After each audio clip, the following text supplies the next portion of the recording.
if we could just break through to this utopia. And also it's a kind of, there's some reason to it, right? If nothing is worth fighting for, then nobody will fight.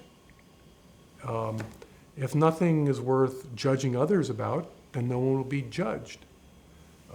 If there's nothing worth sacrificing for, then no one will have to make sacrifices.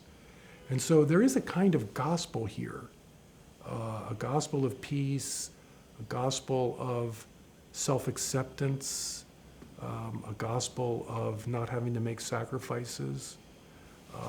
But as I said before, we're just not made as human beings for living that way. We're made for love. And so we want to actually organize our lives around things that are worth sacrificing for. And that the strong gods is a metaphor for the things that actually offer themselves as worthy of our sacrifice. Nobody is going to die for diversity, right? But they certainly might die to protect their children. I mean, the parental love for a child is extremely powerful. Or they might die to protect their spouse from being attacked, or they'll die for their country. And obviously we have the great tradition of Christians who die for their faith. And so that we're living in a kind of cultural atmosphere where we're denied these more powerful loves.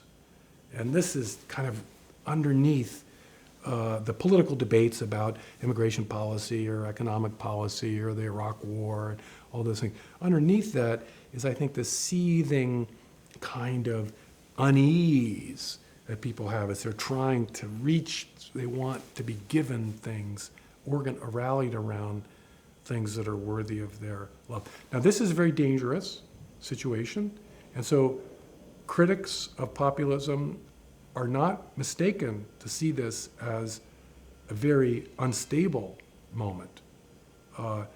And part of the argument that I make is that if we do not give people strong gods, loves that are noble and worthy of sacrifice, they're going to latch on to more debasing loves.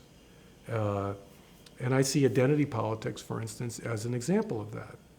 I mean, at least I can be loyal to my race, or I can be loyal to my sexual orientation, or whatever it might be.